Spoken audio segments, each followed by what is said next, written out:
हम सब जानते हैं कि हमारी सबसे बड़ी कमजोरी क्या है। हम सब जानते हैं कि हमें क्या नहीं करना चाहिए, फिर भी वही कर बैठते हैं।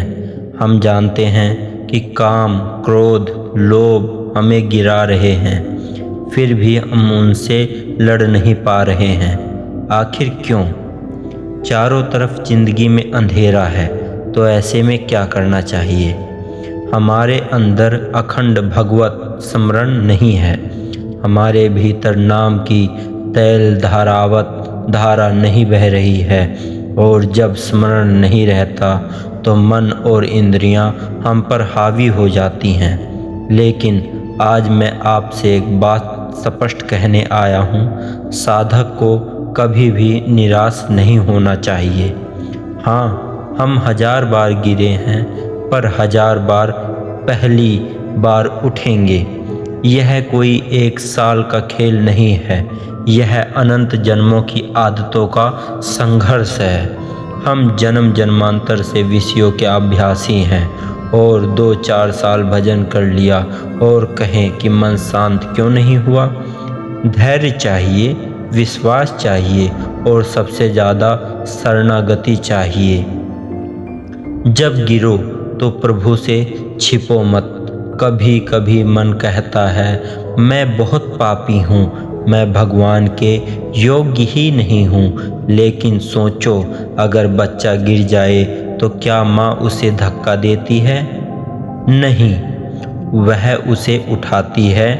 तो वह जब हम गिरते हैं तो हमें भागना नहीं है, हमें कहना है, हे प्रभु, हे नाथ, हे दयानिधि, मैं गिर गया, पर आपका ही हूँ, मैं आपका अपना हूँ। यह संबंध इंद्रियों से नहीं टूटता, यह संबंध मन की चंचलता से नहीं टूटता, यह संबंध शरणागति से जुड़ा है। निराश सबसे बड़ा घाटा है, निराशा। सुन लीजिए, साधक अगर थोड़ा सा भी निराश हो गया तो यही सबसे बड़ी हानि होती है। गिरना हानि नहीं है, निराश होना हानि है। भ्रमित दोष नहीं है, भगवान से दूरी बना लेना दोष है। आप वृंदावन, अयोध्या या किसी भी तीर्थ स्थान का आश्रय और नाम का आधार ले सकते हैं। भाइयों, अगर जीवन में 2 चीज़ मिल जाएं तो जीवन सफल हो सकता है। पहला, एक धाम का आश्रय, और दूसरा प्रभु राम नाम का जप, या आप जिस भी देवी देवता को मानते हो उनके नाम का जप। जो भी कितना बड़ा अपराधी क्यों ना हो, अगर वह सच्चे मन से नाम पकड़ ले तो उसका भविष्य बदल सकता है। पर ध्यान रहे, सिर्फ दर्शन करके लौट आना पर्याप्त नहीं है। वृंदावन आने का अर्थ है, या अयोध्या आने का अर्थ है जीवन में परिवर्तन। अगर वही पाप, वही नशा, वही दुराचार चलता रहा तो फिर क्या यह अपराध बन जाएगा? इसलिए नियम लो, अब नशा नहीं, अब अपमान नहीं, अब नाम नहीं छोड़ूंगा। यह युद्ध है, और युद्ध में गिरना भी पड़ता है। इंद्रियां बहुत बलवान हैं, कितने ही विद्वान गिर गए हैं। तो अगर आज हम गिर जाएं तो आश्चर्य क्यों? पर प्रश्न यह है, क्या हम गिरकर पड़े रहेंगे, या फिर उठकर कहेंगे, अब की बार तैयारी पूरी होगी। एक पहलवान हर हार के बाद मजबूत बनता है। वह सोचता है, मेरी चूक आखिर हुई तो हुई कहाँ? वैसे ही साधक को भी देखना है, कहाँ मैं हरि गुरु शास्त्र के विरुद्ध गया। प्रभु से प्रार्थना, और कभी कभी मान भी लेना, कभी प्रभु से शिकायत भी करो। अपने आप को देखो और कहो, नाथ, जब मैं गिर रहा था आप कहाँ थे? यह भी प्रेम है। पर अंत में कहना है, मैं आपका हूँ, आप ही संभालो। और विश्वास रखो, वो संभालना जानते हैं। साम दाम दंड भेद जैसे भी हो, पर अपने जन को छोड़ते नहीं हैं।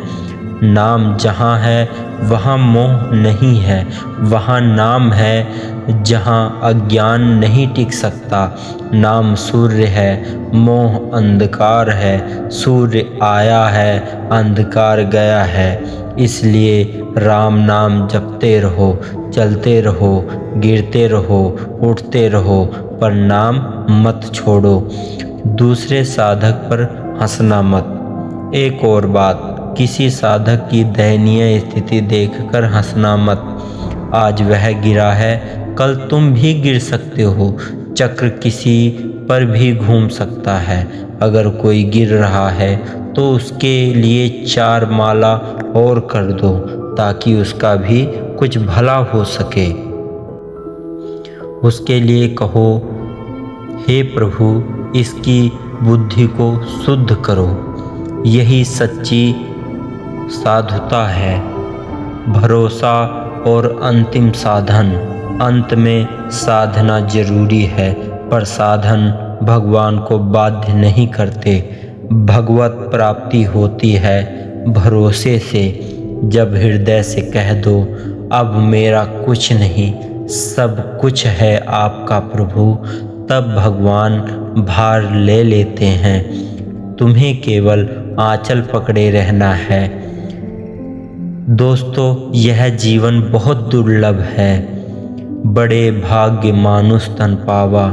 इसी जन्म में निर्णय लो, निराश नहीं होंगे। नाम नहीं छोड़ेंगे, भगवान का भरोसा नहीं छोड़ेंगे। अगर गिरेंगे भी तो राम नाम लेते हुए गिरेंगे, और उठेंगे भी तो राम नाम लेते हुए उठेंगे।